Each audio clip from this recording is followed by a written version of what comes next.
Hey everyone, here's my almost 2-year update on using Volufiline for under-eye dark circles. In my last video, I tested Volufiline for almost 150 days and didn't see much difference, but after 700 days, the results are more interesting. As a quick refresher on the product, Volufiline is a cosmetic ingredient developed by the French company Sederma. It was originally created to increase breast volume by stimulating fat tissue growth, but people quickly caught on to using it to fill in hollow areas in the face, especially under the eyes. The active compound inside it is called sarsaparaginin, a plant-derived steroid that, in lab studies, helps fat cells grow larger and mature faster. In Sederma's own human trial, women who applied Volufiline to one breast saw about a 2.2% increase in volume versus 0.9% on the untreated side. Because of this result, people started wondering if it could also stimulate fat growth in the face to keep it looking youthful and reduce under-eye dark circles. As I mentioned in the last video, the reason to believe that Volufiline can affect fat cell growth in a lab setting, but whether it can penetrate the skin deeply enough to affect subcutaneous fat is still uncertain.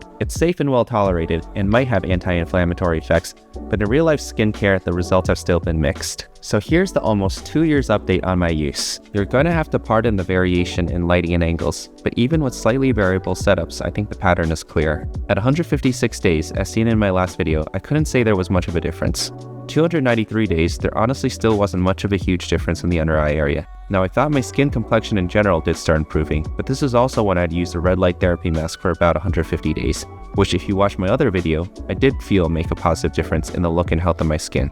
Now at 146 days, I still don't see much difference in the under-eye area. And finally at 623 days, the direct under-eye area still has some darkness, but the crease and indent is now fairly hard to see, at least in this angle and lighting. So what's actually happening here? Unfortunately, the direct under-eye darkness appeared to be consistent throughout the past 623 days, but noticeably the length of the crease underneath my eye did gradually shrink.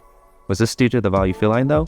Actually, in this past year, in between the 468-day photo and the 623-day photo, I started incorporating both microneedling and radiofrequency skin tightening devices into my routine.